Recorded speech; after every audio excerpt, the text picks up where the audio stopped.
Alright, so on the previous image we did burning, so that's basically adding exposure to an already exposed image.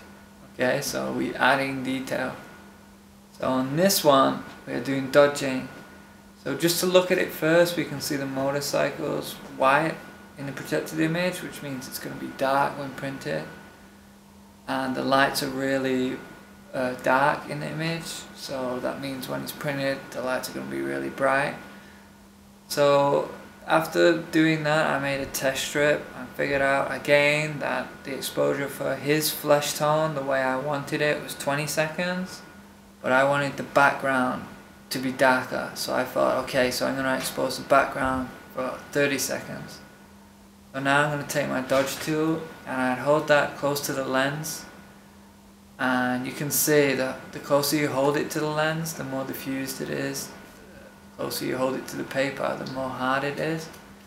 You can use a dodge tool, or in this case I actually did use my finger, so you can see me just waddling my finger about.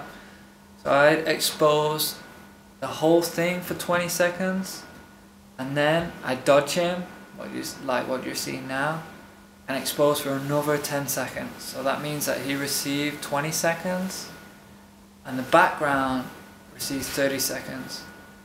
So you can see an example of the print. So the first one is a straight print of 30 seconds, and then the second one is a print, so he's got 20 seconds and the background's got 30 seconds. So you can see he's brighter, and it helps separate him from the background. And I mean, like, it depends on what you want. Like, some people will probably think the 30 seconds exposure is better than the dodge, and it all depends on personal preference, I think.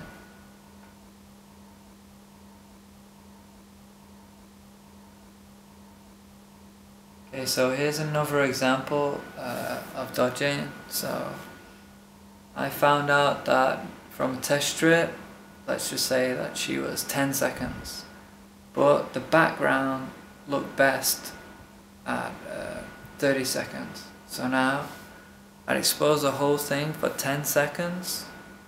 Okay, so now I've got the detail of my subject, and then I dodge my subject and expose for a further 20 seconds to get the 30 seconds in the background. So to do that, I'd use my tool and then just keep dodging, and also I'd use it in a circular motion too, to try and just dodge some of the back of the tunnel to sort of make a better seamless blend.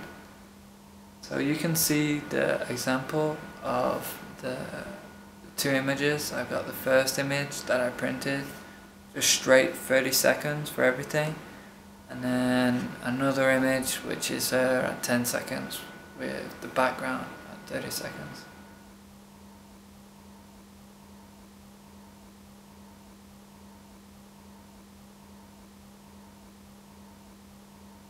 Okay, so this last example is kind of a more advanced example because it shows a mixture of burning and dodging. So typically, to look at it, I'd assess my negative again, so I can see that the roof is kind of the mid-tone, and then below the roof we've got this really dark bit here which is white in the projected image, which will be black in the printed image. So I might think about dodging that part. After that, we can look at the background. So I can see that the background's a little bit darker, so I'm probably going to need to burn that in. And then we've got the sky, which is really dark in the projected image, which means it's going to be really white when printed. So I'm going to really need to burn that in. So that means that my roof will be at 10 seconds with a bit of dodging on the bottom part. The background will end up at 20 seconds, and the sky will end up at 30 seconds. So next you're going to see an example of how I would do that. So the first part, I just exposed everything for 10 seconds. So that's to get the detail in my roof. While doing that, I was dodging the bottom part a little bit with my knuckle close to the lens of my hand.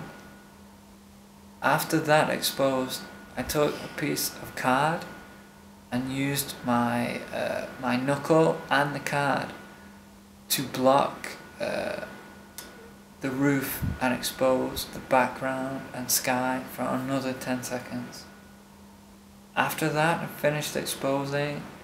I took again the piece of card and my fingers and blocked the roof and the background to just burn in the sky for another 10 seconds. So just to recap, the roof was at 10 seconds, the background was at 20, and the sky was at 30 seconds. So you can see a comparison of that. So I've got image just straight printed out at 10 seconds, and you can see how it's too dark to the bottom of the roof and you can't see any detail in the sky. And then with the burn, so you can see the detail in the roof and the detail also below the roof, which I dodged. And you can see that the background has a lot of detail, and especially the sky. You can see how much detail I managed to burn in just by exposing it longer.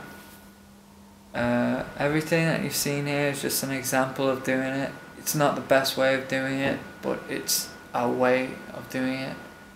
So when printing, it's just the same as taking the photo again, really. It's just everything's down to personal preference and just habits. So just remember that when you're printing, like, you don't have to do it the way I do it, but just let it give you an idea of actually how to start doing it. And then lastly, everything should be under red light, but for the purpose of filming it, like, I just wanted to light it so you could actually see it. So I hope this helps, and if anybody's got any other videos or suggestions or questions, please contact me or put something in the comments, as I'm sure it'll help anybody else watching this video. So anyway, thanks for watching, and I hope it helps.